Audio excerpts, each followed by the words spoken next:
Se dice que cuando uno ora, el tiempo se paraliza y todo el universo está atento a nosotros. Vamos a hablar sobre la firma de Dios en el universo. Vamos a iluminar ese enigma de que si Dios está en el universo y cómo es que su firma está en él. Bienvenidos sean a su programa Iluminando Enigmas, con mi compañera Andrea Sol, bueno, yo le digo Andy. ¿Y cómo estás, Andy? Mucho gusto, Claudia.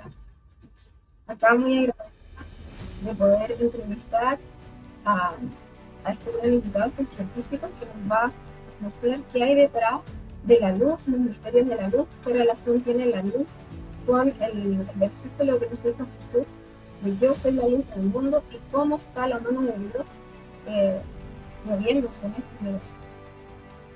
Así es. Nuestro invitado es, fíjense nada más el invitado que tenemos. Es un invitado de lujo. Es un astrónomo chileno llamado Luis Barrera. Él es doctor en astronomía, profesor de física, ha participado en proyectos con la NASA e incluso hay un asteroide que lleva su nombre, el nombre de Barrera. Este es el asteroide 395. Así que tenemos el gran honor de tenerlo como invitado para que él nos ayude a iluminar este nuevo enigma. Así que bienvenido sea el profesor Luis Barrera. Muchas gracias por la invitación.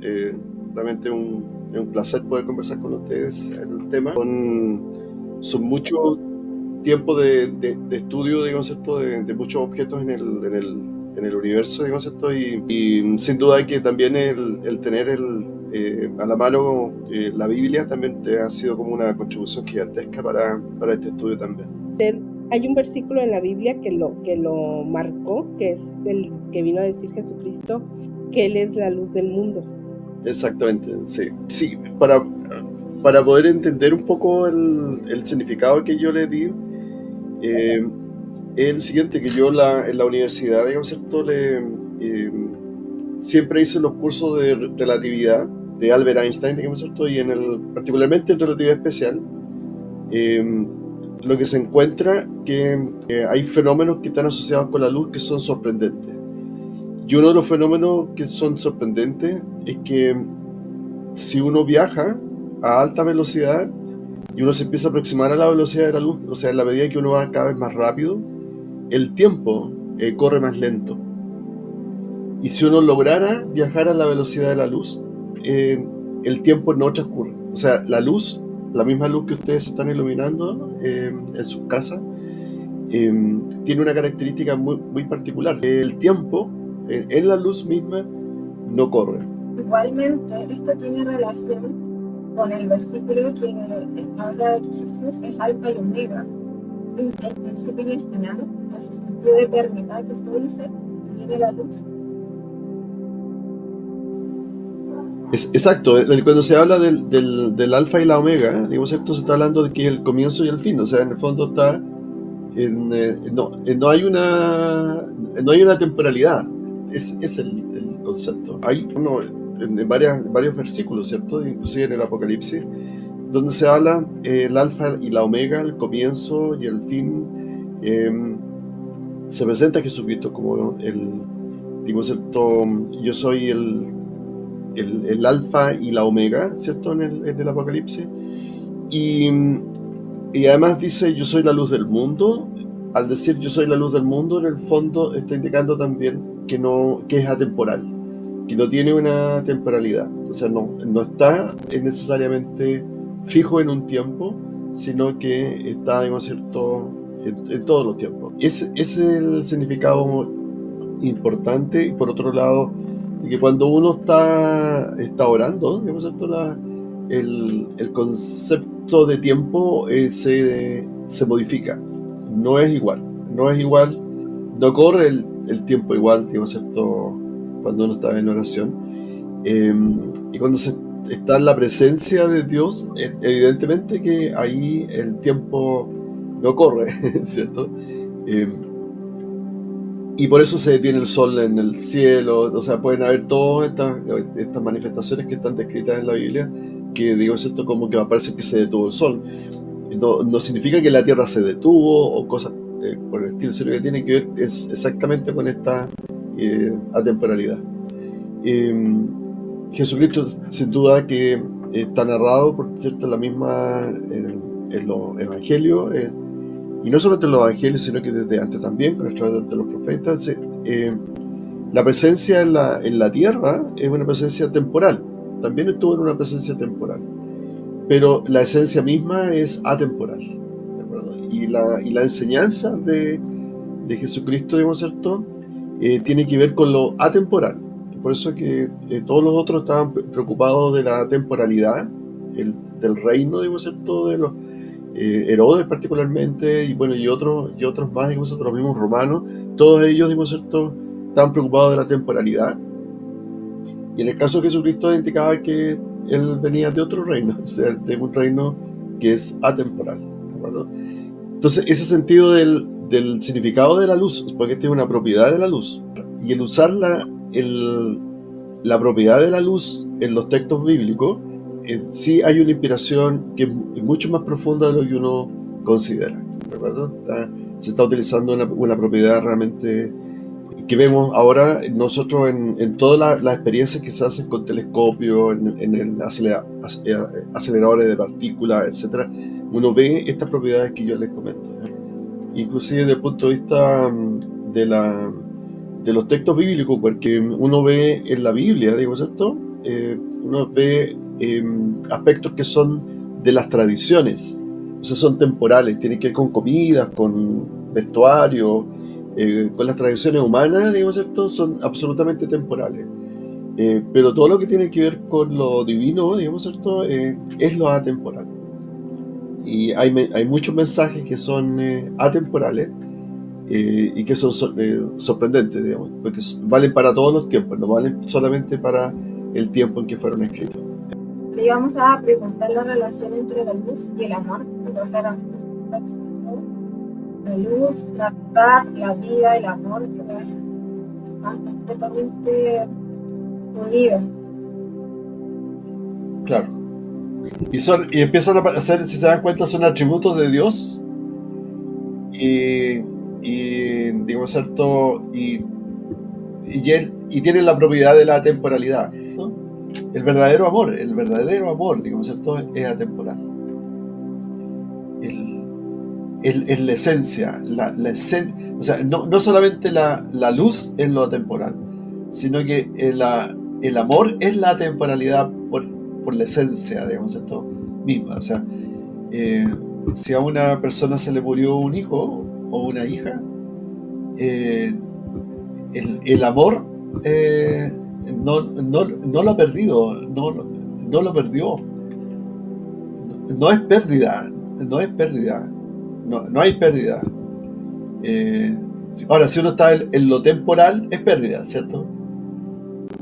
Pero digo, ¿cierto? El amor es otro de los atemporales. Y la oración también sería atemporal. También queríamos saber si tiene alguna relación el orden junto con la luz. Si uno se remonta, por ejemplo, al mundo antiguo, ¿no?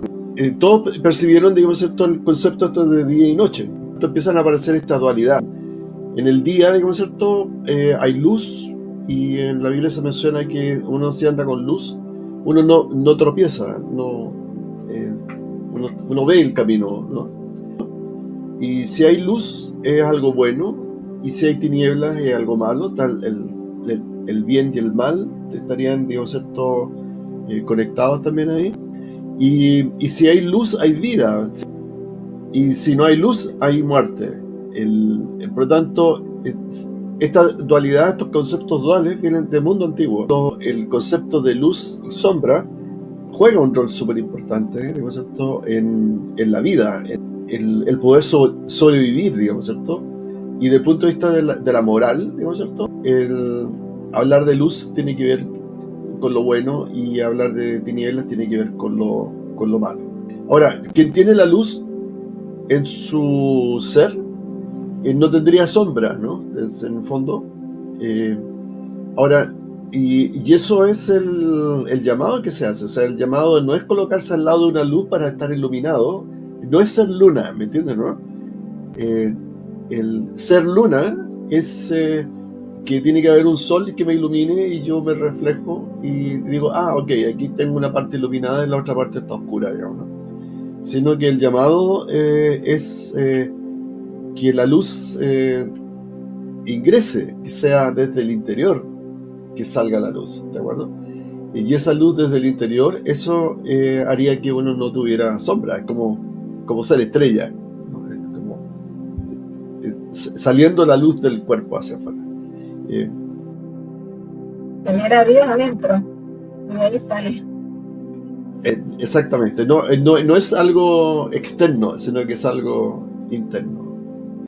En Isaías 60, 19, digo, ¿cierto? Ahí se menciona que el sol nunca más te servirá de luz, dice, ¿cierto? Para el día. Y del punto de vista, digamos, esto de Isaías 60, 19, digo, ¿cierto? Dice que el sol nunca más te servirá de luz. O sea, va a llegar un momento en que el sol ya no va a estar. Y ni el resplandor de la luna te alumbrará, o sea, ese reflejo de la luna, sino que Jehová te será por luz perpetua y el Dios tuyo por tu gloria. En el fondo lo que se está indicando que la esencia misma de la luz, digo, ¿cierto? Es otra la fuente, no es el sol necesariamente. Ese es yo diría que el impacto profundo, digamos, ¿cierto? De lo que uno logra ver. Y uno ve muchas estrellas, en distintos estados de evolución, algunas que han muerto, otras que están naciendo, pero llega el momento en que se apaga esa fusión nuclear y digo, ¿cierto? Y se apaga, digo, ¿cierto? El Sol, en unos 5.000 millones de años más, ¿cierto? Ya va a parar su fábrica de producción de fusión nuclear, digo, ¿cierto? Y se va a apagar. O sea, está dentro de lo esperado que se apague. Pero que se apague esa fuente de luz, no se va a apagar la otra fuente de luz, que es la esencial, la que está, digamos, ¿cierto?, descrita desde el punto de vista más profundo, digamos. ¿Tienen los textos bíblicos, tienen alguna relación con el Big Bang? Bueno, el Big Bang, digamos, ¿cierto?, es una interpretación cosmológica y tiene que ver con una observación de Hubble, que él observó distintas galaxias. Las galaxias no tienen, vienen del comienzo de 1900, del conocimiento de las galaxias, y se encontró que si uno mira las galaxias, independiente de la distancia que se encuentre, lo que se detectó, y esos son los resultados de Hubble, que entre más lejos estaba el objeto, a más velocidad se aleja de nosotros. Entonces eso indica que esto es como una gran explosión, y que si uno quisiéramos devolver esto, como pasar la película al revés, tendríamos todo concentrado en un punto.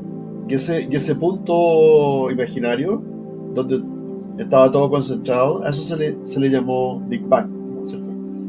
Un nombre que se le puso de una manera peyorativa, porque en el fondo esto lo presentó un cura belga, Lemaitre, y todos hablaban un poco como el Big Bang del cura, ¿no? Para que se hagan una idea. Y se hizo tan famosa que terminó siendo el famoso Big Bang, ¿cierto?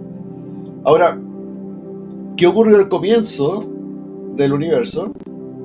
Hay muchos indicios de que lo que ocurrió al comienzo no es lo mismo que nosotros vemos ahora.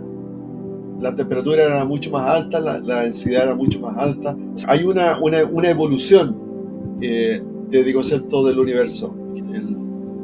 Y también partes del universo, partes de las estrellas, nacen y mueren, ¿cierto? Y esa muerte de estrellas es lo que generó los ingredientes para que nosotros tengamos los ingredientes que tenemos en nuestro cuerpo ahora, ¿de acuerdo? O sea, ese ciclo de vida es el que...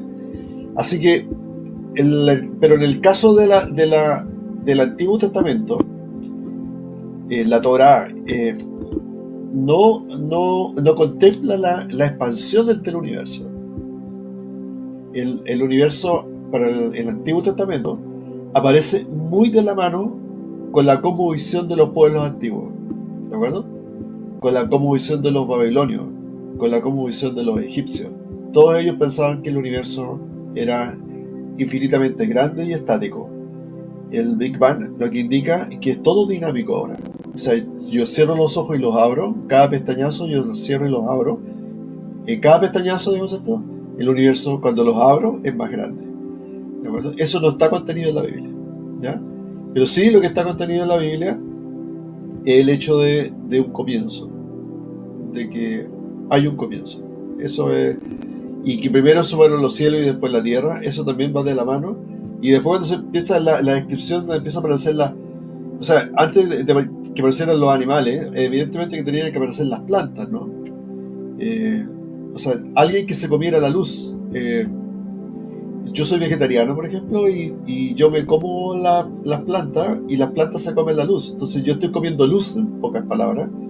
Ustedes a lo mejor se comen los animales se comen las plantas y digamos, están comiendo luz de forma indirecta. En el fondo nosotros comemos luz. Pero si yo me siento acá en una playa y abro la boca, me muero de hambre, ¿no?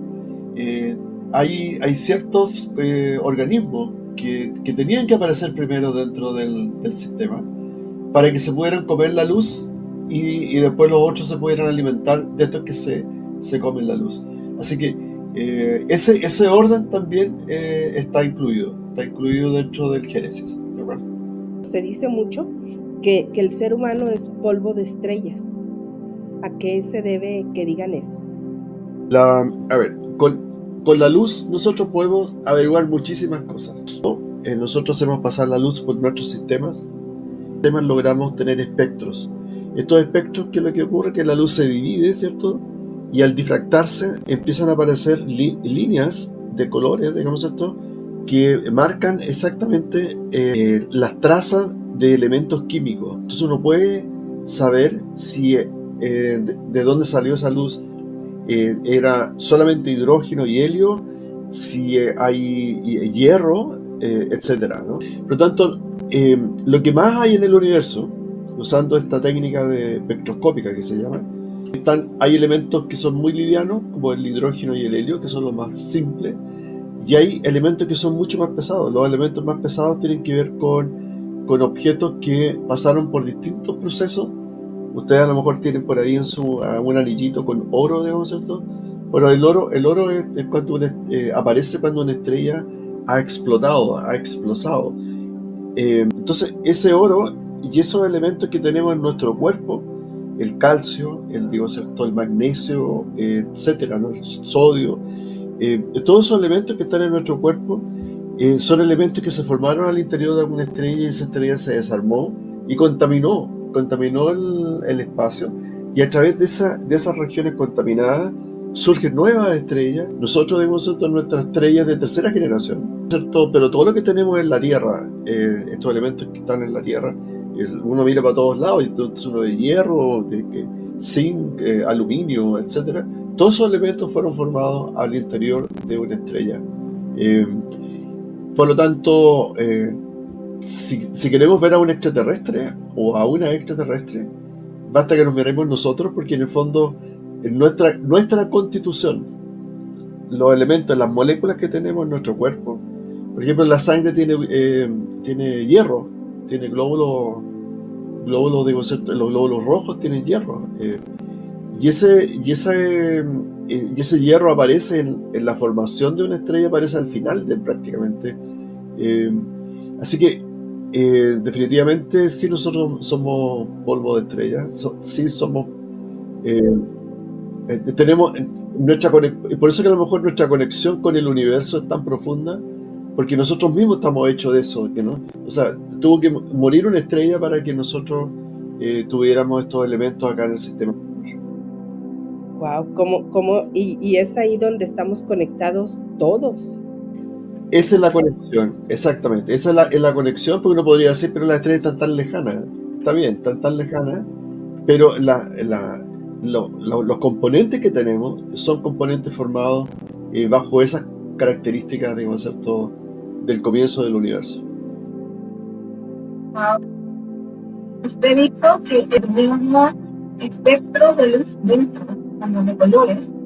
Quería saber qué relación tiene eso con el prisma, que tiene todos los colores, el arco iris. Hay gente que estudia el espíritu y saca fotos y nuestra alma sale con varios colores, como dicen, como que le dice Laura.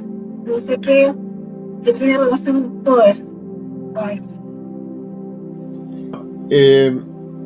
La luz, digamos esto, que viene del sol, si uno la hace pasar por un prisma, ese prisma va a generar un espectro, donde uno solamente una pequeña sección, la parte visible, para nuestro ojo, una pequeña sección de ese espectro. Pero ese espectro contiene infrarrojo, contiene ultravioleta, contiene ondas de radio, contiene todo. O sea, el espectro completo tiene distintas longitudes de onda, distintas frecuencias que permite que se pueden captar con todos los instrumentos que tenemos nosotros. ¿Quién hace el efecto prisma, digamos, ¿cierto? Por ejemplo, en la naturaleza, son las gotitas de agua. Cuando está lloviendo, el agua, digamos, ¿cierto?, se comporta como un prisma pequeñito, y la luz, al pasar por ese prisma, descompone la luz y uno logra ver el arco iris. O sea, ver el arco iris, digamos, ¿cierto?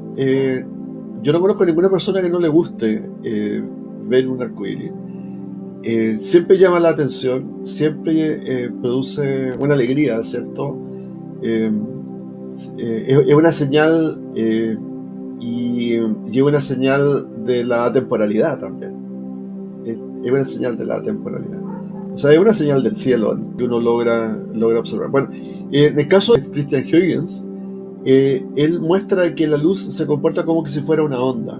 Que la luz, otra vez un misterio de la luz, ¿no es cierto?, no solamente tiene esta dualidad moral, luz, seguridad, oscuridad, como lo malo, sino que ahora aparece algo que es una propiedad que, como la luz se comporta dependiendo cómo interactúe con la materia, se comporta como si fuera partícula, chorros de partículas, y se comporta como si fuera onda, pero no ambas a la vez, porque las partículas están como muy concentradas en el espacio, en cambio la onda como que está dispersa en el espacio, ¿no? Así que está esta dualidad, onda-partícula. O sea, para poder entender todo el mundo actual, digamos, ¿cierto?, de los celulares, en el ámbito de la cuántica misma, del mundo cuántico, del mundo de los microscópicos, aparece esta dualidad onda-partícula. O sea, la luz se comporta, depende de cómo uno le pregunta, la luz se va a comportar, ¿de acuerdo? Depende, dicho de otras palabras, depende del experimento que uno va a hacer, es si se comporta como partícula con esta otra dualidad onda-partícula. Eso está incluido dentro de las teorías físicas y se conoce como la dualidad onda-partícula. Wow, eso es como lo que he escuchado hablar de la física cuántica. Dicen que uno cree en algo y tiene una expectativa y así responde en el entorno, ¿no? O sea, tendrá que ver con la de creer que ya...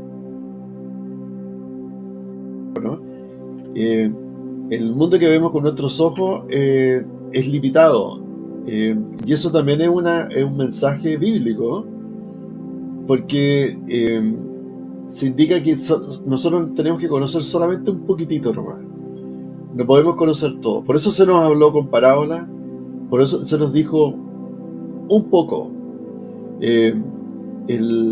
Si nuestro ojo pudiera ver, por ejemplo, rayos X, con rayos X pudiéramos ver con otro tipo de frecuencias que sí lo detectan los instrumentos, ¿no?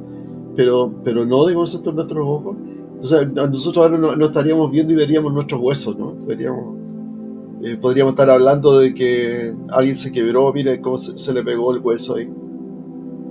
O sea, tendríamos exceso de información. Cuando hay exceso de información, entre muchas son las palabras, mucha es la confusión. Por lo tanto, para que se logre entender, no tiene que decirse todo, no tiene que estar todo dicho. Por lo tanto, eso también está expresado en muchas partes por ahí, en el texto bíblico. A mí me gustaría mucho que nos explicara, nos iluminara eso que dicen de que los ángeles, ¿qué relación tienen con las estrellas? O si los ángeles son estrellas.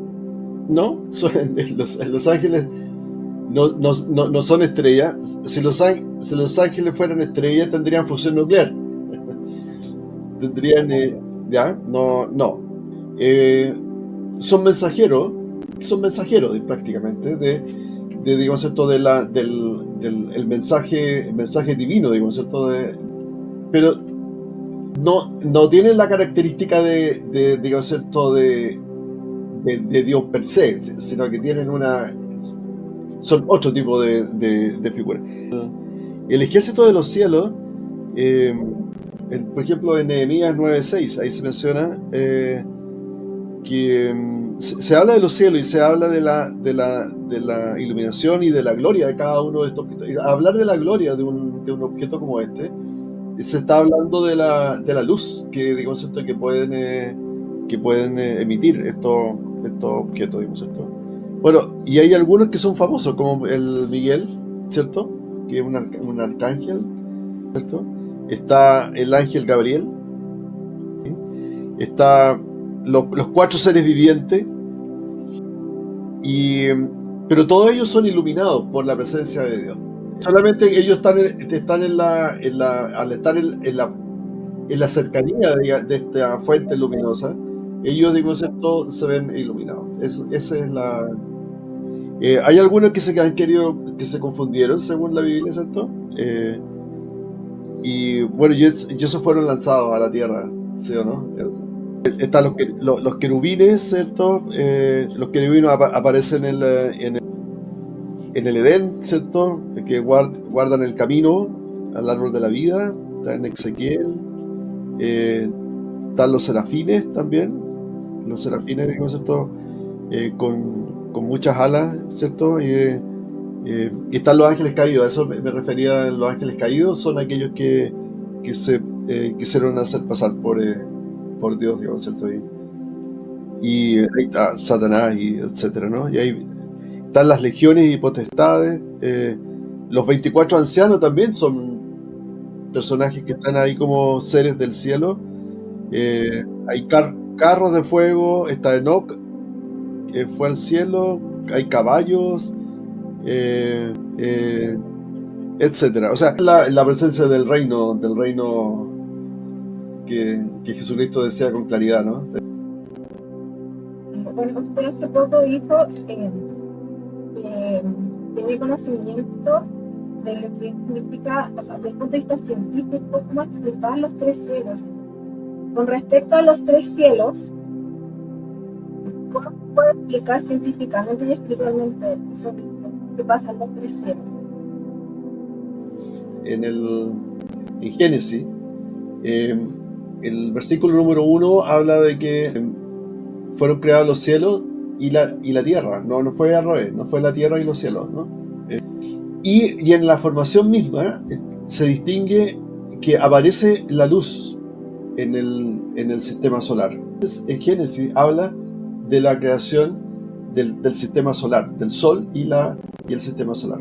Entonces, lo que dentro de la formación de una estrella y de un sistema solar como en nuestro sistema solar, las estrellas nacen al interior de una nube de gas y de polvo. El material se empieza a acumular hacia un centro. En la medida que se va juntando ese material por gravedad hacia un centro, empieza a aumentar la temperatura. Y una vez que la temperatura llega a 1.000.000 de Kelvin, empieza la famosa fusión nuclear, ¿de acuerdo?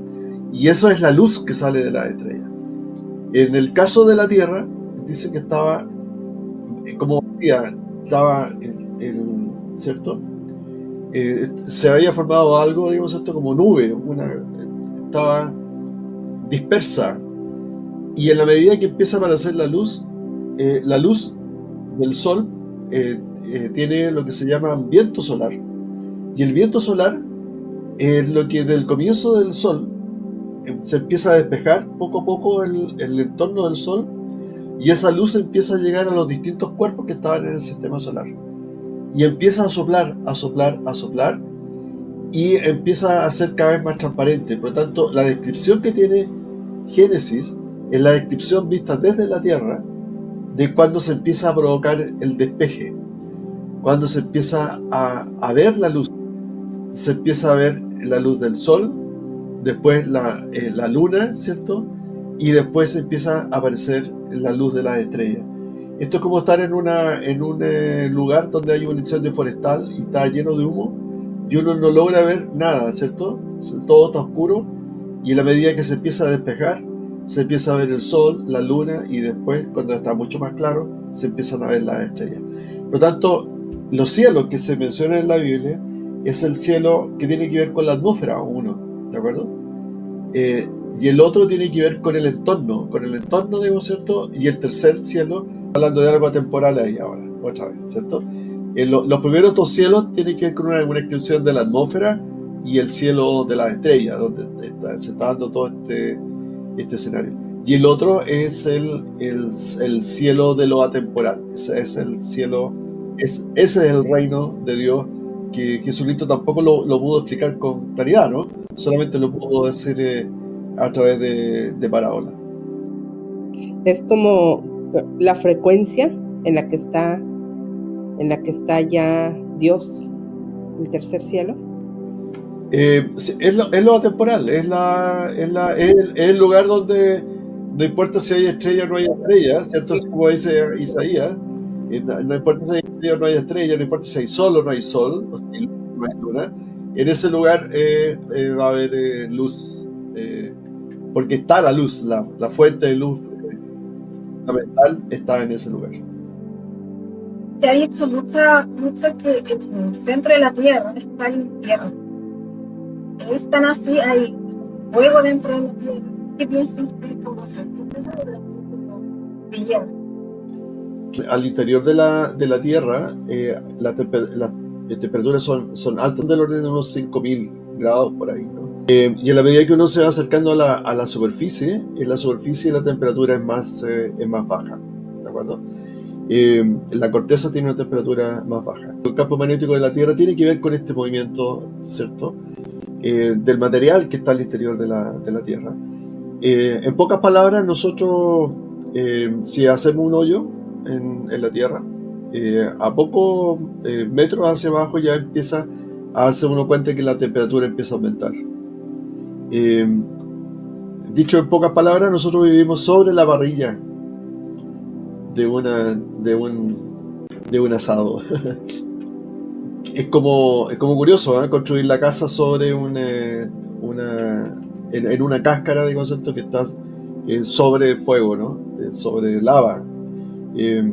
Y bueno, así se dio la vida, bajo esas condiciones, ¿cierto? Unas condiciones excepcionales y que de repente se manifiesta a través de los volcanes, ¿cierto? Saliendo esta cantidad de concepto de energía hacia afuera, pero todo lo que tiene que ver con la vida es una pequeña capa, una pequeña telita, digamos, ¿cierto? O sea, prácticamente esto que para nosotros no está vista. Aparece como de grandes cordilleras y grandes fosas en los mares, digamos, ¿cierto? Es algo absolutamente insignificante. O sea, en el fondo nosotros estamos viviendo en una tela de vida. Bajo unos cuantos kilómetros hacia abajo ya no hay vida, ¿no? Y unos cuantos kilómetros hacia arriba tampoco hay vida. Por lo tanto, la vida que conocemos nosotros en la actualidad es una tela, es como una pintura. Y la Tierra hacia abajo tiene de todo, tiene lava, fuego, distintos minerales, etcétera, ¿no? Pero el concepto de vida es un concepto de una fragilidad máxima. Todo se da en esta capa insignificante que está en la corteza, digamos. Qué interesante saber que estamos pues en un equilibrio perfecto entre lo que es la vida y la muerte, que es lo que dice usted, satelita. Estamos así como, pues sí, con esa, cómo Dios tiene control de todo eso de esa manera tan perfecta, que como dice, estamos nosotros así, pues, en la parrilla. También cómo puede haber personas como el científico Stephen Hawking, que siempre dijo que Dios no existía. Y claro, él hizo muchas contribuciones, Stephen Hawking, pero, pero por más contribuciones que uno haga desde el punto de vista humano, desde el punto de vista temporal, no necesariamente se garantiza lo atemporal. ¿De acuerdo? La brillantez que uno puede tener como ser humano en esta telita donde se da la vida, digamos, ¿cierto? Cuando uno empieza a darse cuenta de las condiciones las condiciones físicas, las partículas que son necesarias, la temperatura necesaria, el oxígeno. Al comienzo la Tierra no tenía oxígeno. Eso se tuvo que esperar hasta que el oxígeno empezara a aparecer, digamos, ¿cierto? Etcétera. O sea, son condiciones que son como tejidas con mucho cuidado, y tampoco se dan en cualquier parte.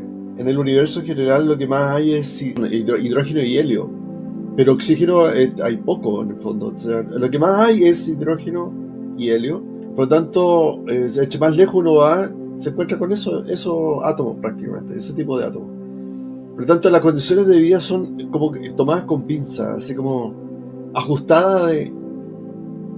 No cualquier lugar que tenga, digamos, ¿cierto? La temperatura adecuada va a haber vida, sino que solamente en ciertos lugares hay ciertas posiciones. Este es un objeto, en el caso de la Tierra, que es insignificante comparado con el Sol. Si nosotros ponemos la Tierra una al lado de otra, ponemos 110 tierras una al lado de otra, nos da el diámetro del Sol. O sea, la Tierra es muy pequeñita comparada con el Sol, y está a una distancia adecuada para que el Sol no mate la vida en la Tierra. Porque si uno está muy lejos se congela, y si está muy cerca se evapora. La vida, el agua misma, esto está en una condición excepcional. Esas condiciones, desde el punto de vista astronómico, como lógica en general, son condiciones excepcionales. Son excepcionales. No, el concepto de milagro aparece sin ningún temor mencionarlo ahí a ese nivel, porque son excepcionales. Es un ajuste fino, tan fino, que no se da necesariamente en otro lugar. De hecho, no conocemos otro lugar donde se pueda dar eso hasta ahora, digamos, ¿no? Creemos que sí que puede haber, pero sí, digamos, esto no se ha confirmado.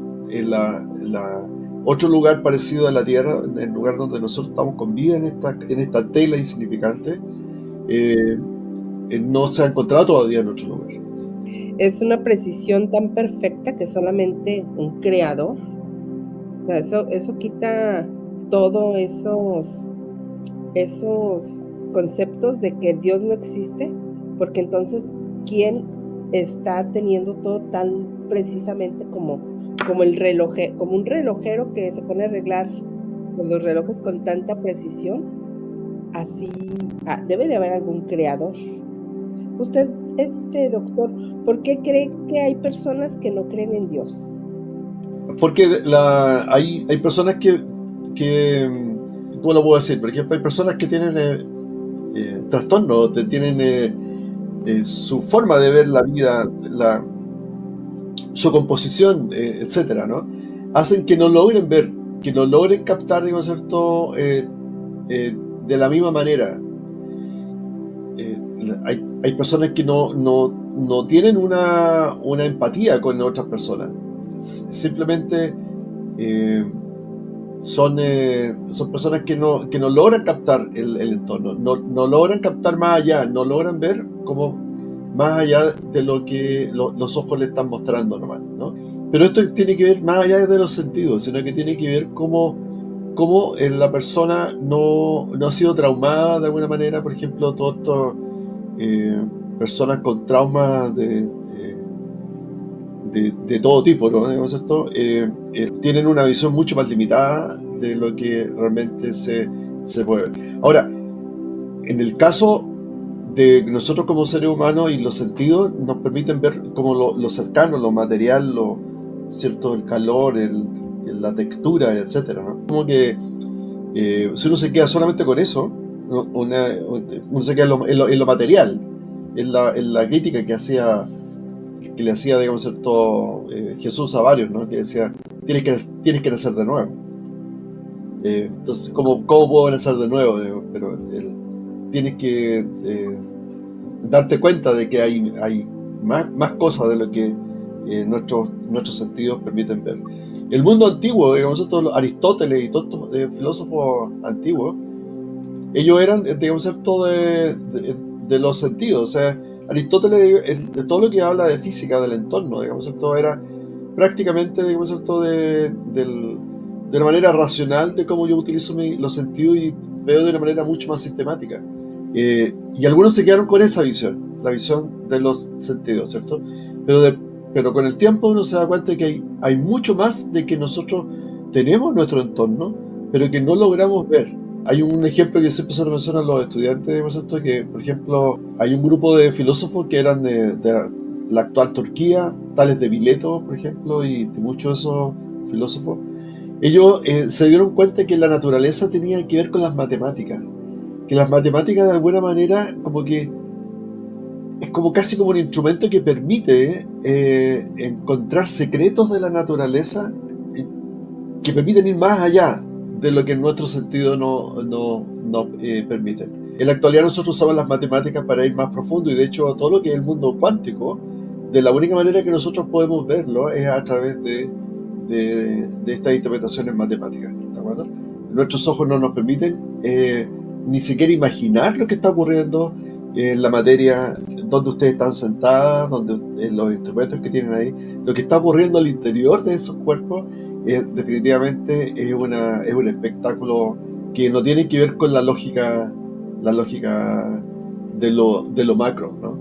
Yo escuché que no sé si ya en esta época todavía lo hagan, pero que hubo una época en que les enseñan a los niños mucho eso de la física para ayudarlos a su imaginación, pues exploren más sobre todo lo que es el universo y cómo la importancia si eso lo llevamos a la Biblia, a los códigos, a lo que Jesucristo nos enseñó, que él decía que seamos como niños para poder entrar al reino de los cielos. Es muy importante entonces ser como niños y para tener quitarnos esos patrones, esos pensamientos que nos han impuesto pues la sociedad, el tiempo, las experiencias que hemos tenido para poder ver el reino de los cielos. Es más fácil verlo a través como pues que seamos niños. Sí. Bueno, eso viene a responder una pregunta que hizo Andrea antes, ¿no? También el sentido de cómo uno logra percibir la luz, ¿cierto? Bueno, en el caso de los códigos, bueno, yo en mi tiempo libre visité todos los lugares más importantes de concepto bíblico, de una manera netamente astronómica, podríamos decir, para buscar de concepto las cosmovisiones. ¿Qué cosmovisiones tenían los pueblos antiguos? Cosmovisiones sumeria, babilónica, persa, los griegos, los romanos, etc. Y bueno, y empecé a seguir la pista de todas esas culturas y la cosmovisión de los distintos pueblos, cómo fueron dominando la forma de pensar y la forma en que se escribe y todo lo que es la parte temporal, otra vez, ¿de acuerdo? Las tradiciones. Entonces, la temporalidad en la Biblia está como contaminada con las ideas del mundo antiguo. Por ejemplo, el diluvio aparece en distintas culturas. Entonces, la pregunta es, ¿cómo se pudieron comunicar esta gente? Sí, no necesariamente se comunicaron, pero sí, digo, ¿cierto? Tiene que ver con esta transmisión que tiene que ver con las cosmovisiones. Por lo tanto, hay mucho de cosmovisión en los textos bíblicos. Y eso es sorprendente también darse cuenta. Ahora, en la medida que uno va aprendiendo, por ejemplo, el mejor ejemplo lo puedo colocar con los idiomas. Si uno quiere aprender un idioma, es más fácil que un niño aprenda idioma que un adulto aprenda idioma. ¿Por qué razón? Porque el adulto ya tiene formadas estructuras en su cabeza y no quiere cambiar sus estructuras. Se niega a cambiar sus estructuras. Ya se acostumbró a un sistema para sobrevivir, digo, ¿cierto? Y algunos han tenido mucho éxito, por lo tanto no lo van a cambiar. En cambio, un niño no tiene esos prejuicios. Ellos no cuestionan, o sea, los niños son abstractos por naturaleza. Tienen están liberados de prejuicios. Y al no tener prejuicios es mucho más fácil que ellos puedan aprender idiomas, porque pueden aprender lo más profundo de conceptos de los mensajes del universo sin colocar mayores dificultades a lo que están aprendiendo. Así que yo creo que en ese sentido son más transparentes, los niños creen, etcétera, ¿no? Es como toda una y eso es lo que se le pidió digo, ¿cierto? al sacerdote judío, ¿no? ¿Cierto? Que fuera como un niño, ¿no? Pero no logró entender, digamos, este mensaje. Es como el rico también. El rico tampoco logró entender el mensaje. Cuando Jesucristo le dijo, deja todo y sígueme. En el fondo, el rico lo que vio fue solamente lo material, lo temporal, pero ni se imaginó de lo atemporal. No se lo imaginó, no tenía cómo imaginárselo. Pero yo digo, sí tenía cómo hacerlo. Pues. Si nosotros tuviéramos la posibilidad de haber estado con Jesucristo al lado ahí, ¿no? Deberíamos habernos dado cuenta. Así que él lo tuvo al lado, él lo siguió. Pero no se dio cuenta de la parte atemporal.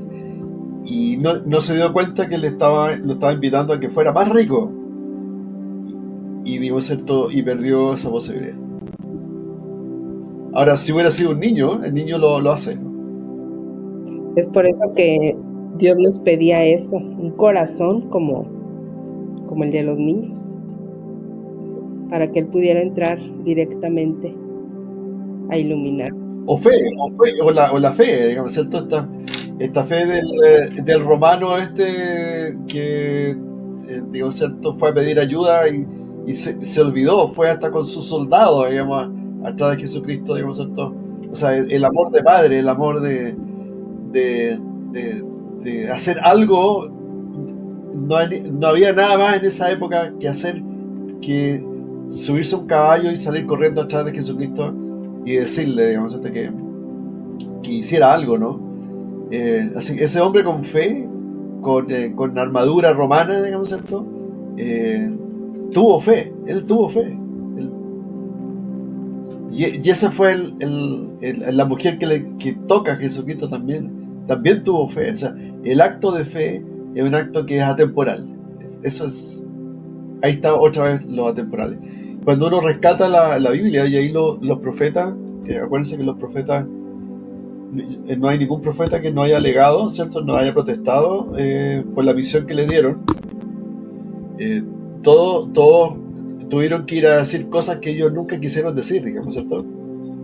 Jeremías tuvo que decirle a la gente, no, váyanse, digamos, ¿cierto? A Babilonia en Nabucodonosor.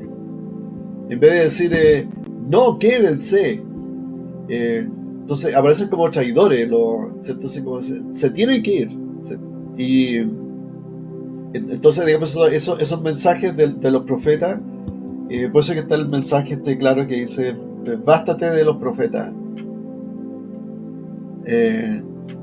Ahí está el mensaje del reino, digamos, ¿cierto? De esto atemporal, y hacia allá va el mensaje, ¿no? No va hacia el templo con piedras y digo, ¿cierto? Y todo, y pilares y todo eso, no. Otro el templo ahí.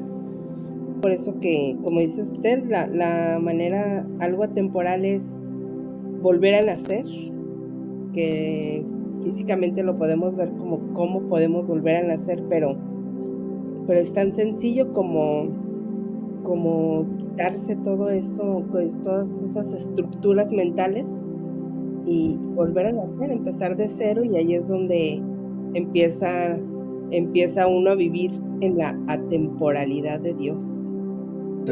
Yo creo que es el mensaje bíblico. Así que en el fondo da lo mismo. Por ejemplo, en el caso de la Biblia son 66 libros, ¿cierto? Hay 66 puertas para entrar, así como el Coliseo Romano, ¿no? Que tiene muchas puertas por donde uno puede entrar. En el fondo, en el texto bíblico, da lo mismo en que por qué puerta uno entre, siempre llega al patio central, digamos. Por una puerta uno entra con la visión de otra persona, por la otra uno llega con la visión de otra persona, pero el mensaje es el mismo. El mensaje es el mismo. Eso es lo que le da la unidad ahí en Israel está en el museo de Israel está el texto completo de Isaías, completo, pero completo. Es el texto más completo que se tiene, digamos. Y Isaías es el profeta mayor, digamos, entonces pero ahí está como con lujo de detalle. Antes no sé quiénes escribían, no cometían ningún error, no se les iba ningún punto, nada, ¿no? Si uno toma los textos, ahora si uno toma los textos bíblicos, la mayoría de los textos bíblicos tienen que ver con tradiciones. Cuando se habla con parábola, por ejemplo, Jesucristo le hablaba como si tenía un vendedor de impuestos, hablaba como el que cobraba impuestos, ¿no? Así que el mensaje está escrito de tal manera de hablarle a la gente en su propia vida, en su propio entorno, ¿de acuerdo? Entonces por eso que tiene los mensajes de las 7 iglesias del Apocalipsis están escritas con la historia de esas iglesias ahí en Turquía. Entre paréntesis, yo visité las ruinas de las 7 iglesias del Apocalipsis.